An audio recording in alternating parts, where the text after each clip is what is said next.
അബ്ദുല്ലാഹി ഇബ്നു അംർ റളിയല്ലാഹു അൻഹു പറയുന്നു, അന്ന റസൂലല്ലാഹി സ്വല്ലല്ലാഹു അലൈഹി വസല്ലമ ഖാൽ, മുത്തുനബി പറഞ്ഞു, അർബഉം മൻ കുന്ന ഫീഹി, 4 കാര്യങ്ങൾ ഒരാളിലുണ്ടായാൽ, അർബഉൻ മൻ കുന്ന ഫീഹി, 4 കാര്യം ഒരാളിലുണ്ടായാൽ,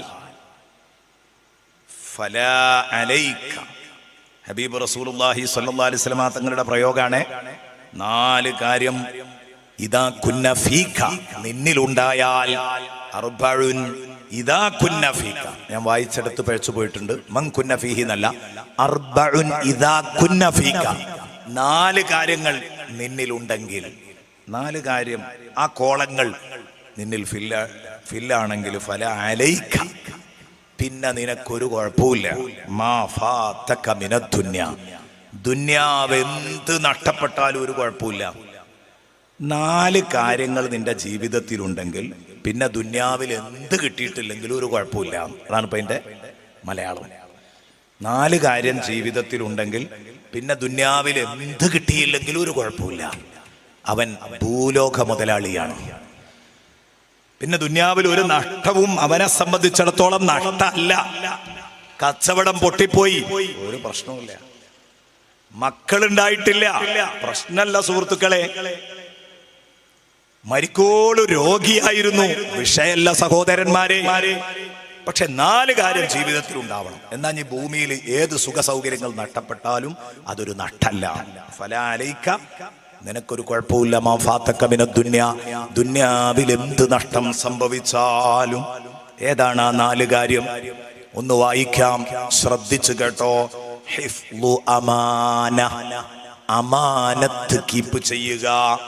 വസ്വിദ്ഖു ഹദീസ്, സത്യം മാത്രം പറയുക. വഹുസ്നു ഖലീഖ, വഹുസ്നു ഖലീഖ, സൽ സ്വഭാവം ശ്രദ്ധിച്ചു ജീവിക്കുക, സൽ സ്വഭാവം ജീവിതത്തിൽ പകർത്തുക. വഇഫ്ഫത്തു തുഅ്മത്തിൻ, വഇഫ്ഫത്തു തുഅ്മത്തിൻ, വല്ലാത്ത വർത്താനാ പറഞ്ഞു കേട്ടോ. 4 നമുക്ക് പെട്ടെന്ന് ഒപ്പിക്കാൻ പറ്റാത്തതാ. 4 കാര്യം ഉണ്ടെങ്കിൽ പിന്നെ ദുനിയാവിൽ എന്ത് നഷ്ടപ്പെട്ടാലും നിങ്ങൾക്കൊരു നഷ്ടവുമില്ല. അതിൽ ഒന്നാമത്തേത് ഏതാ? അമാനത്താണ്. രണ്ടാമത്തേത് സിദ്ഖാണ്. മൂന്നാമത്തേത് ഹുസ്നുൽ ഖുലുഖാണ്. നാലാമത്തേത് ഇഫ്ഫത്തു തഅമാണ്, ഹലാലായ ഭക്ഷണം പരിശുദ്ധമാകുക. ഞാനതിനെ മറ്റൊരു ഭാഷയിൽ പറയണം, വേഗം ഉൾക്കൊള്ളാൻ വേണ്ടി. 1 സത്യസന്ധത, അതായത് വിശ്വസ്തത. 2 നേരു പറയുക, നേരു പറയൽ. 3 സൽസ്വഭാവം. 4 ഹലാല് മാത്രമേ തിന്നാവൂ. ഈ 4 കാര്യങ്ങൾ ആർക്കാ പാലിക്കാൻ കഴിയാം? പ്രത്യേകിച്ച് നമ്മളെ ഈ കാലഘട്ടത്തിൽ. നാ പേടിക്കണ്ട, ഇത് 4ഉം നിങ്ങൾക്ക് റെഡിയാന്ന് പറയാൻ പറ്റുമോ? നിങ്ങളാണ് ഇവിടുത്തെ മുതലാളിമാർ. പിന്നെ നിങ്ങൾക്കൊരു നഷ്ടം വന്നിട്ടില്ല. കോടികളുടെ ബിസിനസ് ഇറക്കി ചിലപ്പോൾ പൊട്ടിയിട്ടുണ്ടാവും. അത് പൊട്ടലല്ല എന്നാപ്പ പറയണത്. നേരെ മറിച്ച് ഈ 4 കാര്യത്തിൽ നിങ്ങൾ പൊട്ടിപ്പോയിട്ടുണ്ടെങ്കിൽ നിങ്ങൾ കോടിപതിയായിട്ട് കാര്യമല്ല, പടച്ചോന്റെ മുമ്പിൽ നിങ്ങൾ പൊട്ടിപ്പോയിരിക്കുന്നു. സുബ്ഹാനല്ലാഹ്. അതിലൊന്നാമത്തേത് അമാനത്താണ്. അമാനത്തില്ലാത്ത കാലം വന്നാൽ മുത്തുനബി പറഞ്ഞു, ഇദാ ദുയ്യഅത്തിൽ അമാനതു ഫന്തളിരിസ് സാഅ, അമാനത്ത് നഷ്ടപ്പെടുന്ന കാലത്ത് ഖിയാമത്ത് നാളിനെ പ്രതീക്ഷിച്ചു കൊള്ളണം എന്ന് മുഹമ്മദുനിൽ മുസ്തഫ സ്വല്ലല്ലാഹു അലൈഹി വസല്ലം. ഗൾഫിലെ സൂപ്പർ മാർക്കറ്റിൽ ക്യാഷിലിരുത്തി നാട്ടിലേക്ക് പോന്ന് തിരിച്ചു ചെല്ലുമ്പോഴേക്ക് കട അവൻ്റെതായി മാറുകയാണ്. ബിൽഡിങ്ങിലെ റൂം ഒരാൾക്ക് വാടകക്ക് കൊടുത്തു. കുറച്ചു കാലം കഴിയുമ്പം അത് അവൻ്റെതായി കൈവശാവകാശം തെളിയിച്ച് അവൻ്റെതാക്കി മാറ്റുകയാണ്. എന്തെല്ലാം പുകിലുകളാണ്! അമാനത്ത് പാടെ നഷ്ടപ്പെട്ടു. ഒരാൾക്കും അമാനത്തില്ല. സുബ്ഹാനല്ലാഹ്. ലക്ഷങ്ങളുടെ കോടികളുടെ സമ്പത്ത് കൈകാര്യം ചെയ്യുന്ന പള്ളി സെക്രട്ടറിമാർ ശ്രദ്ധിക്കണം, മദ്രസ സെക്രട്ടറിമാർ സൂക്ഷിക്കണം, സ്ഥാപന മേധാവികൾ ആലോചിച്ചോളണം. അമാനത്ത് നഷ്ടപ്പെട്ടാൽ എന്തുണ്ടായിട്ടും കാര്യമില്ല. അള്ളാഹുവിന്റെ മുമ്പിൽ ചെല്ലുമ്പോ അടപടലം കുടുങ്ങും. സംശയിക്കണ്ട. കാരണം ആദ്യമായിട്ടൊരു മനുഷ്യൻ നന്നാവണമെങ്കിൽ അവനിൽ വേണ്ടത് അമാനത്താണ്. അമാന. എത്ര ആളുകൾ, ഒരു പള്ളി സെക്രട്ടറി, അദ്ദേഹം സെക്രട്ടറിയായ കാലത്ത് കുറെ ഭൂമികൾ എടുക്കുകയാണ്. അയാൾ മുതലാളിയായി. കുറച്ചു കാലം സെക്രട്ടറി ആയപ്പം മുതലാളിയായി.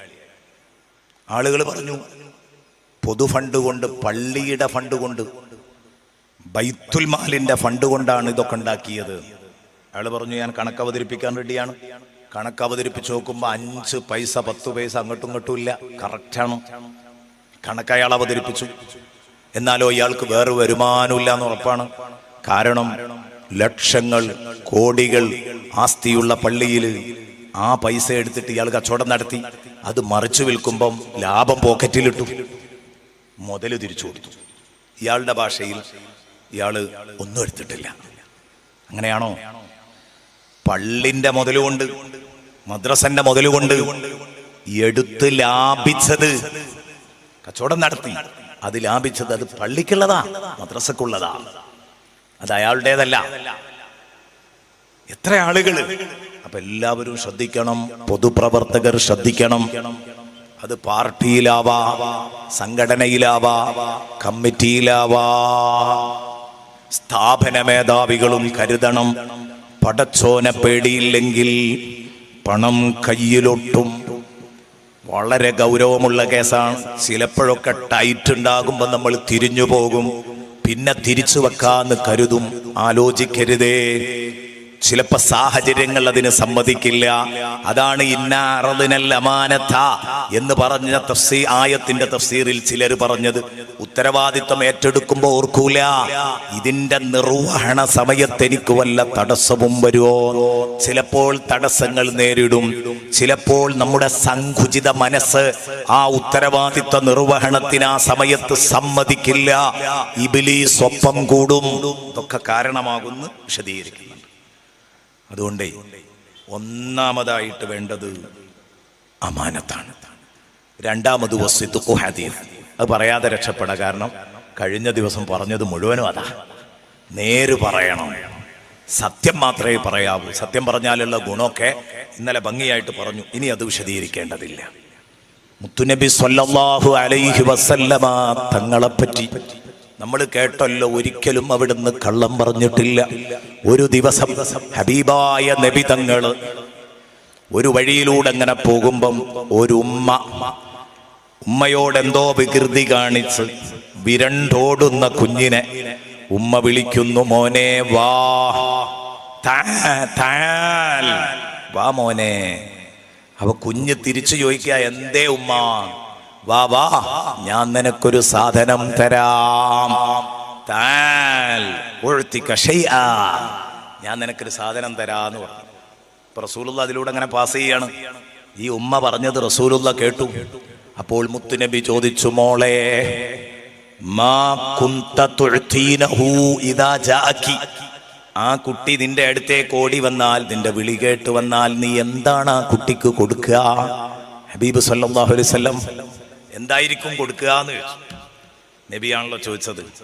സംഗതിയുടെ ഗൗരവം ആര് ഉൾക്കൊണ്ടു? ഈ സ്വഹാബി വനിത ഉൾക്കൊണ്ടു. അവരുടനെ പറഞ്ഞു ഉഴ്തീഹി തമ്രതൻ യാ റസൂലല്ലാഹ്. നബിയെ, ഞാനൊരു കാരക്കച്ചുള എടുത്തു കൊടുക്കും. നബി പറഞ്ഞു, എന്നാ കുഴപ്പമില്ല. വയില്ല ഫയുക്തബു അലൈകി കദിബ.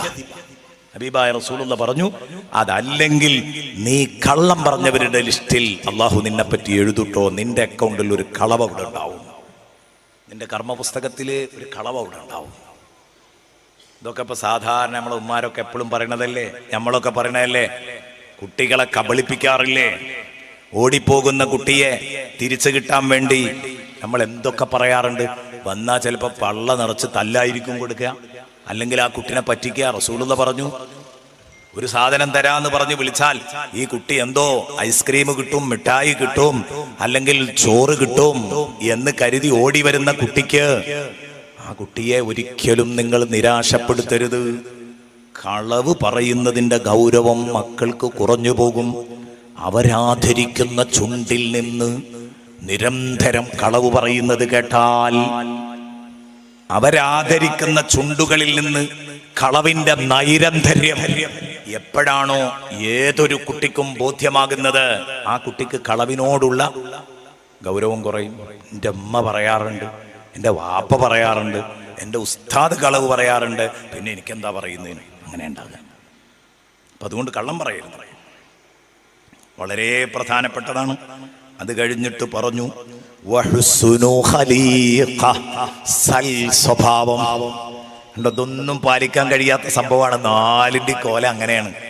നമ്മൾ വിചാരിച്ചു 4 കാര്യം ഉണ്ടായാൽ പിന്നെ നിനക്ക് ഭൂമിയിൽ എന്ത് നഷ്ടം വന്നാലും അതൊരു നഷ്ടമല്ല എന്ന് മുത്തുനബി പറഞ്ഞപ്പോൾ നിസ്കരിക്കണം, നോമ്പ് വിൽക്കണം എന്നായിരിക്കും പറയണത്. അല്ല, ഒക്കെ പറഞ്ഞത് സ്വഭാവ ഗുണങ്ങളാ.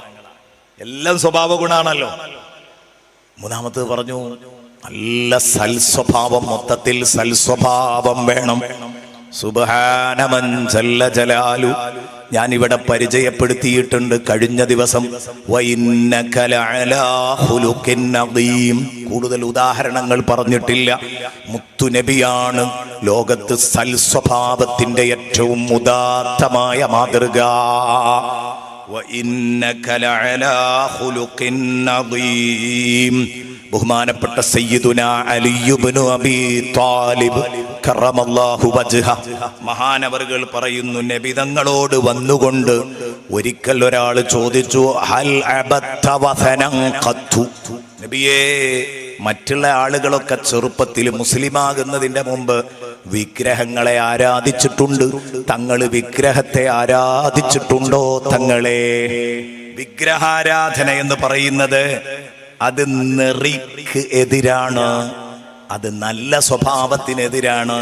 അത് അല്ലാഹു നമ്മളെ സൃഷ്ടിച്ചു സംവിധാനിച്ച് എല്ലാ സൗകര്യങ്ങളും ചെയ്തു തന്ന അല്ലാഹുവിനോട് ശിർക്ക് വെക്കുന്നതല്ലേ ലോകത്തെ ഏറ്റവും വലിയ അക്രമം.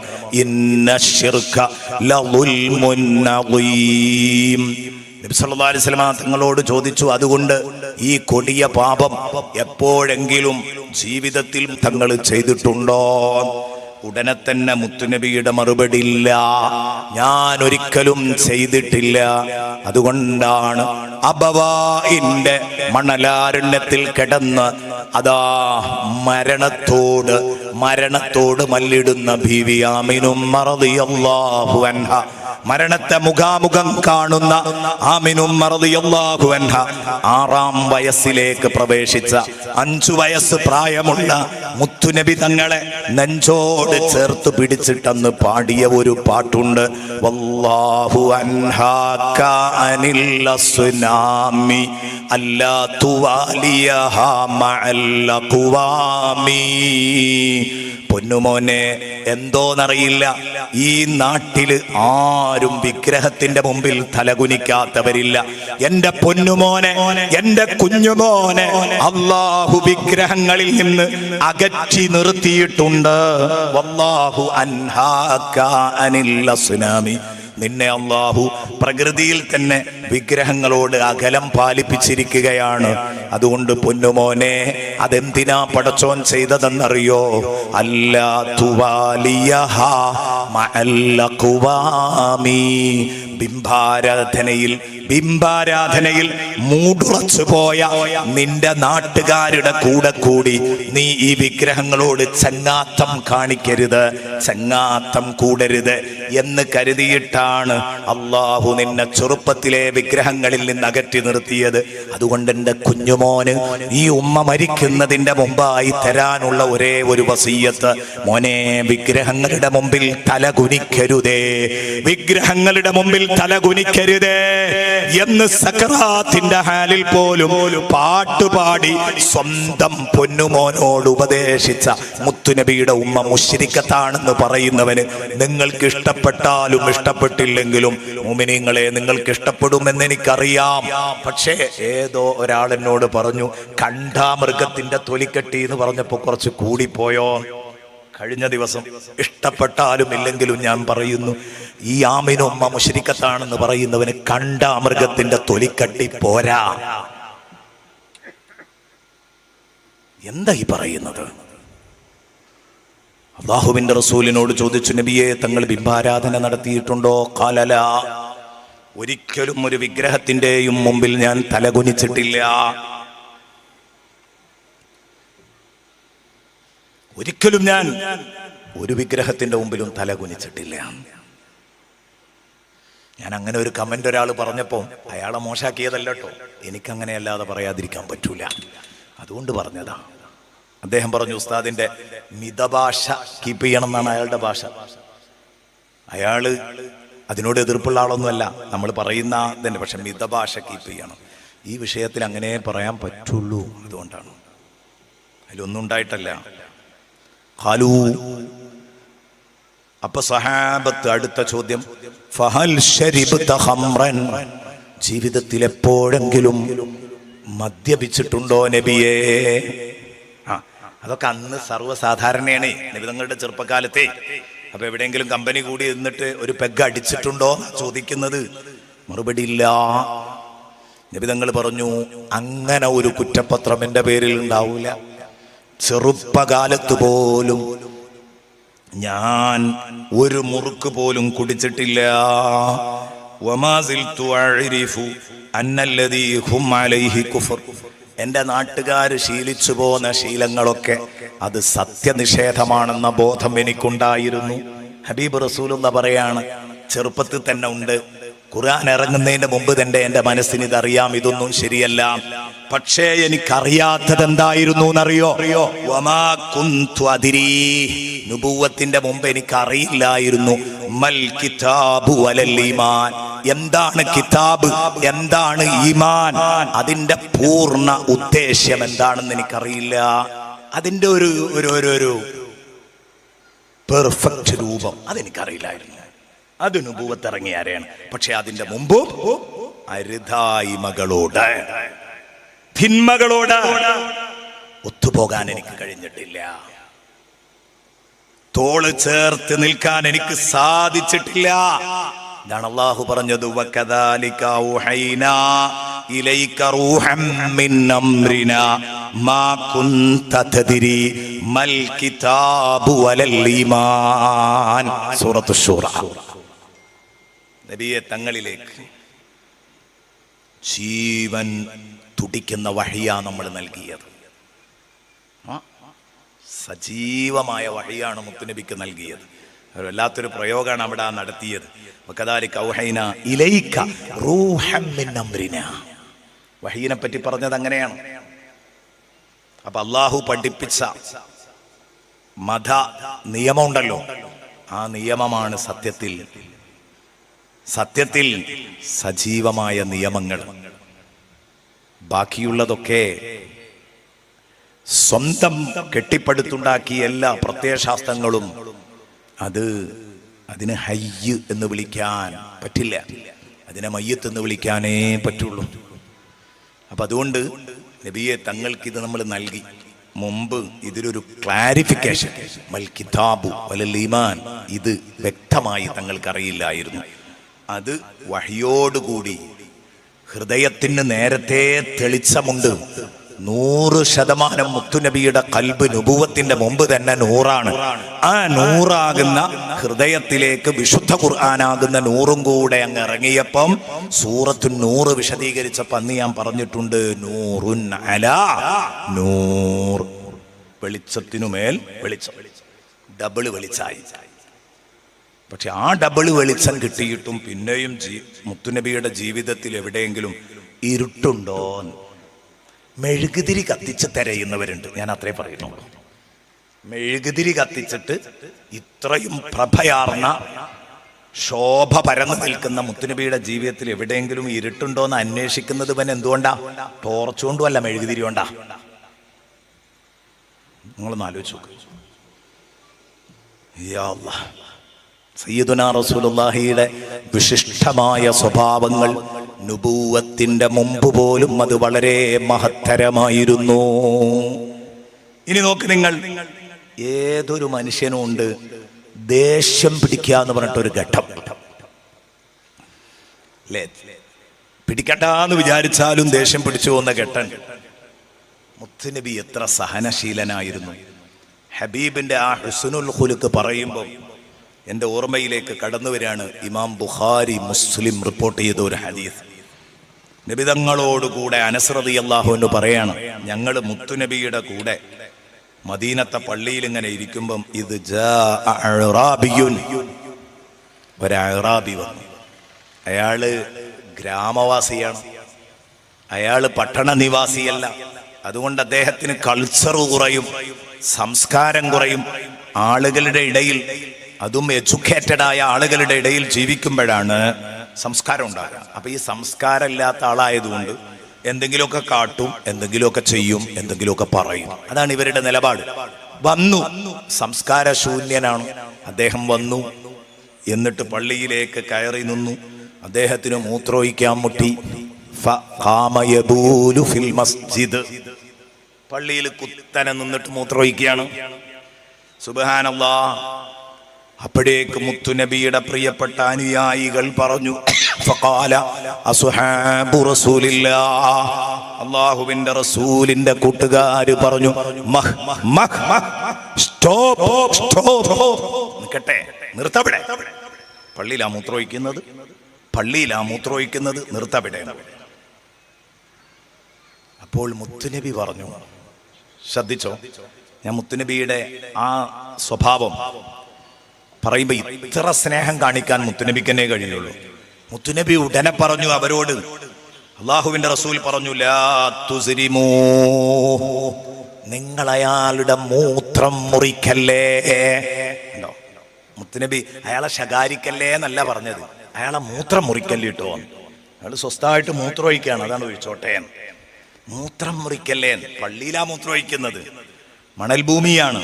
ഇന്നത്തെ പോലെ ഫ്ലോറുകൾ വൃത്തിയാക്കിയിട്ടില്ല. മണൽ ഭൂമിയിലേക്ക് മൂത്രം താഴ്ന്നു പോകും. ഇനി അവിടെ ശുദ്ധിയാക്കാനുള്ള മാർഗം കൂടുതൽ വെള്ളം കൊണ്ടുവന്ന് ശക്തിയിൽ ഒഴിച്ചിട്ടേ അത് ശുദ്ധിയാക്കാൻ പറ്റുള്ളൂ. കൂടുതൽ വെള്ളം ഒഴിക്കേണ്ടി വരും. ഏതാവട്ടെ, ഞാൻ പറഞ്ഞു വന്നത്, റസൂലുള്ള പറഞ്ഞു, ലാ തുസ്രിമൂ, നിങ്ങൾ അയാളുടെ മൂത്രം മുറിക്കല്ലേ. ഒരാൾ മൂത്രം ഒഴിക്കുമ്പോൾ മൂത്രം മുറിച്ച് ഓടുന്നത് വലിയ ബുദ്ധിമുട്ടാണ്. അയാൾ മൂത്രം ഒഴിക്കട്ടെ.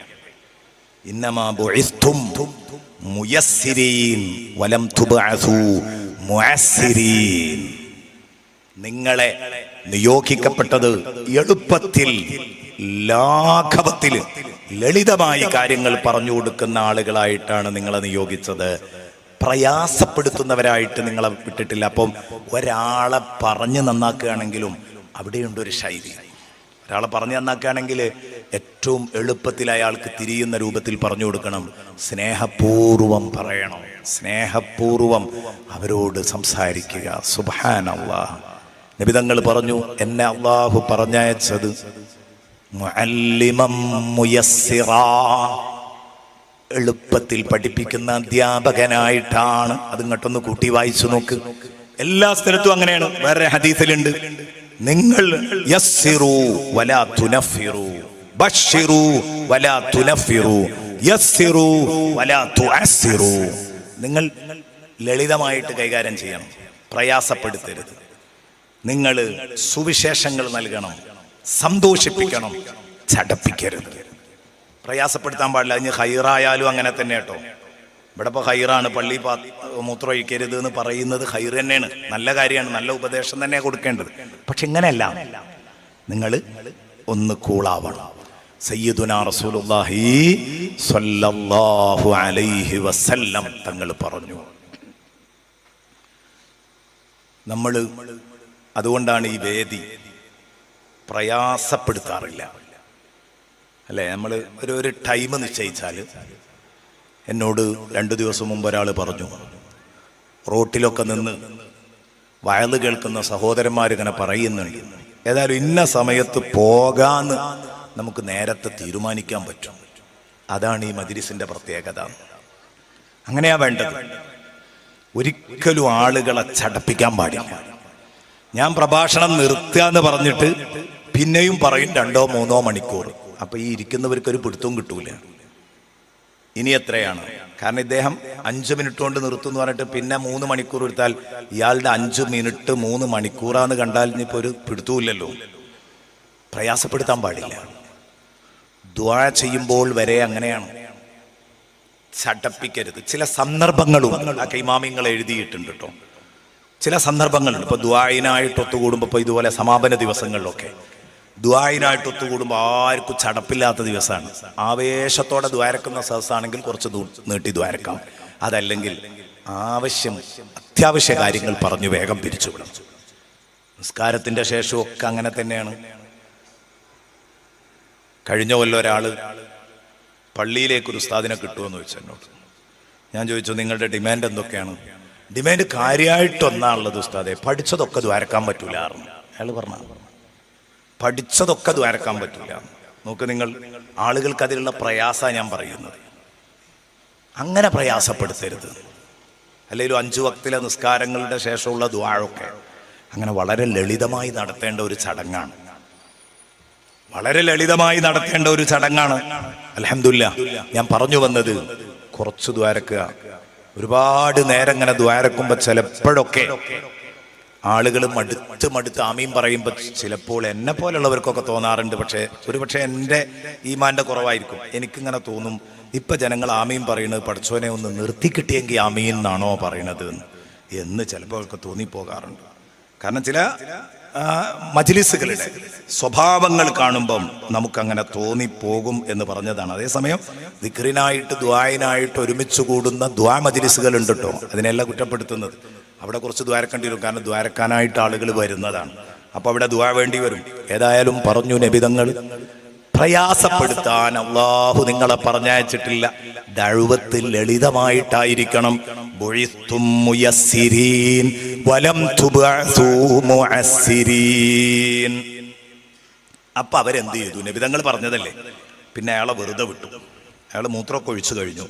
നബി സല്ലല്ലാഹു അലൈഹി വസല്ലം സുമ്മ ഇന്ന റസൂലുള്ളാഹി സ്വല്ലല്ലാഹു അലൈഹി വസല്ലം ദഅഹു. പിന്നെ നബിതങ്ങൾ അദ്ദേഹത്തോട് വിളിച്ചു. നോക്കണം, മൂത്രമൊക്കെ ഒഴിച്ച ആൾ സ്വസ്ഥായി മൂത്രം ഒഴിച്ചതിന് ശേഷം റസൂലുള്ളാഹിനെ വിളിച്ചു. എന്നിട്ട് പറഞ്ഞു, പൊന്നു സഹോദര, ഇന്ന ഹാദിഹിൽ മസാജിദ ലാ തസ്ലഹു ലിശൈഇൻ മിൻ ഹാദൽ ബൗലി വൽ ഖദർ. ഇതുപോലെ മൂത്രമൊഴിക്കാനോ അഷണ്ടകളാക്കാനോ ഒന്നും പറ്റിയ സ്ഥലമല്ല പൊന്നു മോനെ പള്ളി. പള്ളിയിൽ ഇത്തരം പണിയൊന്നും ചെയ്യരുത് കേട്ടോ. അതൊന്നും പള്ളിന്ന് ചെയ്യരുത്. ഇന്നമാഹിയ ലിദിക്രില്ലാഹ് വഖിറാഅത്തിൽ ഖുർആൻ. ഈ പള്ളി എന്ന് പറയുന്നത് അല്ലാഹുവിനെ ഓർക്കാനുള്ളതാണ്, ദിക്റ് ചൊല്ലാനുള്ളതാണ്, ഖുർആൻ ഓതാനുള്ളതാണ്. വേറെ ഒരു സ്ഥലത്ത് കാണാം ലിസ്വലാത്തി വലിദിക്രില്ലാഹി വലിഖിറാഅത്തിൽ ഖുർആൻ. 3 പറഞ്ഞിട്ടുണ്ട്. ഇവിടെ ദിക്റുല്ലാഹ് എന്ന് പറഞ്ഞാൽ നിസ്കാരവും പെടും. ലിദിക്രില്ലാഹി വഖിറാഅത്തിൽ ഖുർആൻ, ഖുർആൻ ഓതാനുള്ള സ്ഥല, നിസ്കരിക്കാനുള്ള സ്ഥല, ദിക്റ് ചൊല്ലാനുള്ള സ്ഥല. പള്ളി മൂത്രമൊഴിക്കാനുള്ളതല്ല. മൂത്രമൊഴിക്കേണ്ടത് മൂത്രപ്പുരയിലാണ്. സയ്യിദുനാ റസൂലുള്ളാഹി സ്വല്ലല്ലാഹു അലൈഹി വസല്ലമ തങ്ങൾ അദ്ദേഹത്തിന് പറഞ്ഞു കൊടുക്കുകയാണ്. എന്നിട്ട് മുത്തുനബി ചോദിച്ചു,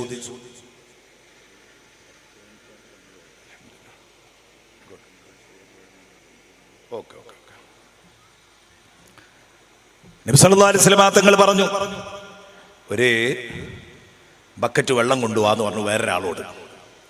ഒരു ബക്കറ്റ് വെള്ളം എടുത്തിട്ട് കൊണ്ടുപോവാന്ന് പറഞ്ഞു. ബിദൽബി മിമ്മാ, ഒരു ബക്കറ്റ് വെള്ളം എടുത്തു കൊണ്ടുവരാൻ പറഞ്ഞു. അയാൾ ബക്കറ്റിൽ വെള്ളം കൊണ്ടുവന്നു. അള്ളാഹുവിന്റെ റസൂൽ അതിന് വാങ്ങിയിട്ട് റസൂലുള്ളാന്റെ കൈകൊണ്ട് എന്നാണ്ട് ഒഴിച്ചു. ഈ മൂത്രമൊഴിച്ച സ്ഥലം അത് ശുദ്ധീകരിച്ചു. നബി എന്നെ വൃത്തിയാക്കി. പിന്നെ ഈ മനുഷ്യന് ഇനി നബി തങ്ങളെ വെറുക്കാൻ കഴിയോ? ഇതാണ് സൽസ്വഭാവം. സ്വഭാവം കഴിഞ്ഞു. ഒറ്റ കാര്യവും കൂടെ പറഞ്ഞു നിർത്തുകയാണ്. കാരണം 10 മിനിറ്റ് കൊണ്ട് ബഹുമാനപ്പെട്ട തങ്ങൾ വാപ്പ നമ്മുടെ സാസിലെത്തുമല്ലോ. ഇനി നമുക്ക് നീട്ടിക്കൊണ്ടുപോകാൻ കഴിയില്ല. അപ്പം അതുകൊണ്ട് അവസാനിപ്പിക്കേണ്ടതുണ്ട് എന്നതുകൊണ്ട് ഞാൻ അതിനെപ്പറ്റി ഒറ്റ വാക്ക്, ഹലാല് തിന്നുക എന്നുള്ളത്, ഹലാല് മാത്രമേ തിന്നാവൂ എന്നുള്ള വയത് ഇന്ന് പറഞ്ഞാൽ കുറച്ച് പ്രയാസം തന്നെയാണ്. ആർക്കും പാലിക്കാൻ പറ്റാത്ത ഒരു സംഗതിയായി മാറിയിരിക്കുകയാണ്. അത്രക്കുമേൽ നാം കഴിക്കുന്ന ആഹാരങ്ങൾ മലിനമായിരിക്കുന്നു സഹോദരങ്ങളെ. ഹലാലായ ഭക്ഷണേ കഴിക്കാവൂ. ചതിച്ചത്, പറ്റിച്ചത്, മറ്റൊരാളുടെ മൂക്കിൽ പഞ്ഞി വെച്ചത്, ഇതൊന്നും തിന്നരുത്. നമ്മൾ ഓരോ സംഗതിക്കും ഉണ്ടാകും ഒരു നിയമവശങ്ങൾ ഉണ്ടാകും. ഇപ്പോൾ അനന്തര സ്വത്ത് ഓഹരി വെക്കുന്നതിനൊരു നിയമം ഉണ്ടാവും. അതിൽ അനന്തരാവകാശികളുടെയൊക്കെ മൂക്കിൽ പഞ്ഞി വെച്ചുണ്ടാക്കിയത് എത്രയായാലും ഗുരുത്തം പിടിക്കൂല. ഖുർആൻ പറഞ്ഞതാണ്, അനന്തര സ്വത്ത് പിടുങ്ങുന്നവരുണ്ട് എന്നാ പറഞ്ഞു. വാരി വലിച്ച് പിടുങ്ങുന്നവരുണ്ട്. എന്താണ് ആ പ്രയോഗം എന്ന് നോക്ക് നിങ്ങൾ. എന്തു ഓല വയറ്റിൽ ദഹിക്കും.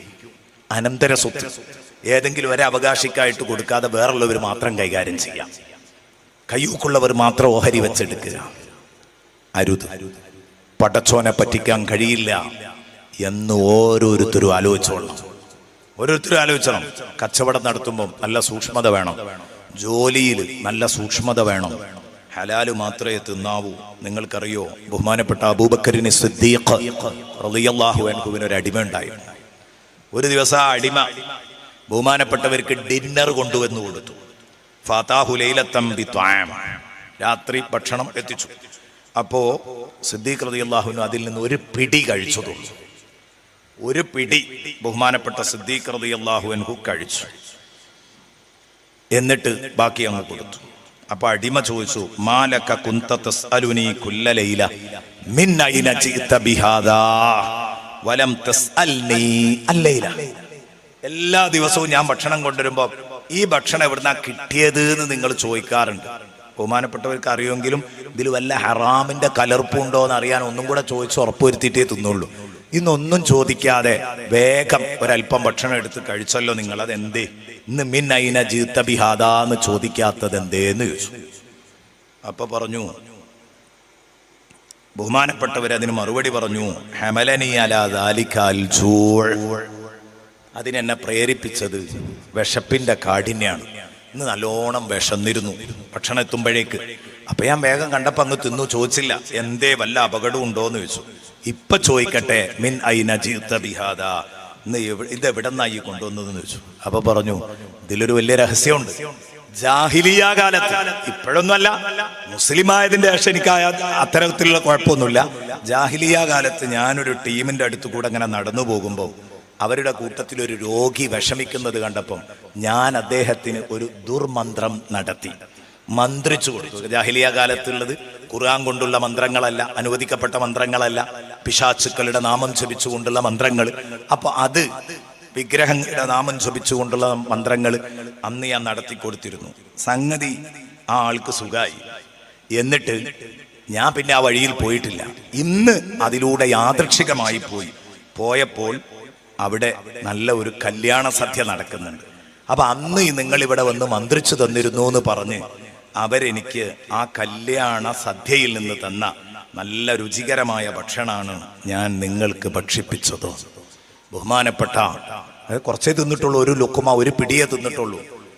അപ്പോഴേക്കത് നിർത്താൻ തോന്നിയിട്ടുണ്ട്, നിർത്തിയിട്ടുണ്ട്. ബഹുമാനപ്പെട്ടവര് ഇതങ്ങോട്ട് പറഞ്ഞപ്പോ പറഞ്ഞു, നീ എന്നെ നശിപ്പിച്ചു കളയേണ്ടതാണ്, എന്നെ കൊന്നു കളയേണ്ട പണിയാണല്ലോ നീ ചെയ്തത്. ഉടനെ തന്നെ വായിലേക്ക്, തൊണ്ടയിലേക്ക് കയ്യങ്ങിട്ടു. വായിലേക്ക് കൈയിട്ട്, ഹൽക്കിലേക്ക്, തൊണ്ടയിലേക്ക് കൈയിട്ട് ഛർദിച്ചു. ഛർദിച്ചുകൊണ്ടിരുന്നു. പക്ഷേ ആ തിന്ന ചോറ് ഇങ്ങോട്ട് പോരണ്ടേ, അല്ലെങ്കിൽ ആ റൊട്ടി ഇങ്ങോട്ട് പോരണ്ടേ. അതെന്തായാലും ആ ലുക്മ പുറത്തേക്ക് വരൂല, ആ പിടി ഭക്ഷണം. അപ്പൊ ബഹുമാനപ്പെട്ടവരോട് പറഞ്ഞു, വെള്ളം കുടിച്ച് എന്നിട്ട് ഛർദിക്കൂ, അപ്പൊ അതിന്റെ കൂടെ അങ്ങോട്ട് പോരുന്ന് പറഞ്ഞു. അപ്പൊ അദ്ദേഹം വെള്ളം കുറച്ചങ്ങോട്ട് കുടിച്ചു കൊടുത്തിട്ട് പിന്നെ വായിലേക്ക് കൈയിട്ട് ഉണ്ടാക്കി ഛർദിച്ചു. ഒരു പ്ലേറ്റ് കൊണ്ടുവരാൻ പറഞ്ഞു. ഛർദിച്ചു കൊണ്ടിരിക്കുന്നതിന്റെ ഇടയിൽ ആ പിടി ഭക്ഷണം പുറത്തേക്ക് വന്നു. ആ വറ്റുകള് അല്ലെങ്കിൽ ഭക്ഷണത്തിന്റെ അവശിഷ്ടങ്ങള് പുറത്തേക്ക് ഇങ്ങ് വന്നപ്പം മഹാനവർ അത്ര പാടുപെട്ടു എന്നർത്ഥം.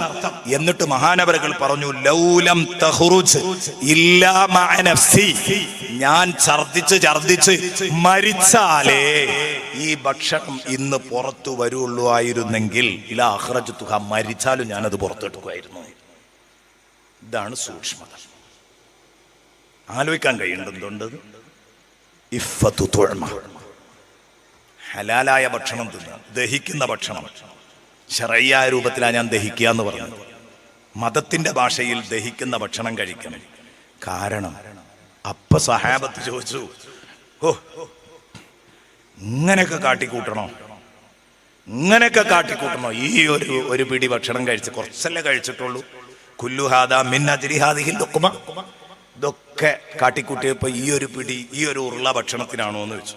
അപ്പൊ പറഞ്ഞു, തീർച്ചയായിട്ടും സമീഅതു റസൂലല്ലാഹി സ്വല്ലല്ലാഹു അലൈഹി വസല്ലം യഖൂൽ, മുത്തുനബി പറയുന്നത് ഞാൻ കേട്ടതാണ്, കുല്ലു മാ നബത മിനസ് സുഹ്തി ഫന്നാറു ഔലാ ബിഹി, ഹറാമിൽ നിന്ന് തടിച്ചു കൊഴുത്ത ശരീരം, അത് ഹറാമായ ഭക്ഷണം കഴിച്ചിട്ട് കൊഴുത്ത ശരീരം, അത് നരകത്തിലേക്ക് ബന്ധപ്പെട്ടതാണ് എന്ന് മുത്തുനബി പറഞ്ഞിട്ടുണ്ട്. അപ്പൊ ഈ ഒരു ഉരുള ഭക്ഷണം കൊണ്ട് എൻ്റെ ശരീരത്തിന് ഒരു കൊഴുപ്പും വരരുത്, ഒരു തടിയും കൂടരുത്, എൻ്റെ ശരീരം മെച്ചപ്പെടരുത് എന്നെനിക്ക് നിർബന്ധമുണ്ട്. അതുകൊണ്ടാണ് അതിൻ്റെ അവസാനത്തെ വറ്റും ഞാൻ കക്കിയെടുത്തത് എന്ന് പറഞ്ഞ സിദ്ദീഖുൽ അക്ബർ റളിയല്ലാഹു അൻഹു നമുക്ക് മാതൃകയാണ് സഹോദരങ്ങളെ. ഇക്കാലം അവസാനിപ്പിക്കുന്നു. മുനാഫിഖീങ്ങളുടെ മുനാഫിക്കാത്തുകളുടെ കൂട്ടത്തിൽപ്പെട്ട് ഈമാൻ നഷ്ടപ്പെടുത്തരുത്. മുശ്രിക്കീങ്ങളുടെ മുശ്രിക്കാത്തുകളുടെ ഒക്കെ കൂട്ടത്തിൽപ്പെടുത്തി ഈമാൻ നഷ്ടപ്പെടുത്തരുത്. അതുപോലെ തന്നെ അമലുകൾ മലിനമാക്കരുത്. അള്ളാഹുവിനോട് നാം ഏറ്റെടുത്ത ഉത്തരവാദിത്വം കൃത്യമായി നിർവഹിക്കണമെന്ന് എൻ്റെ പ്രിയപ്പെട്ട സുഹൃത്തുക്കളോട് ഉണർത്തിക്കൊണ്ട്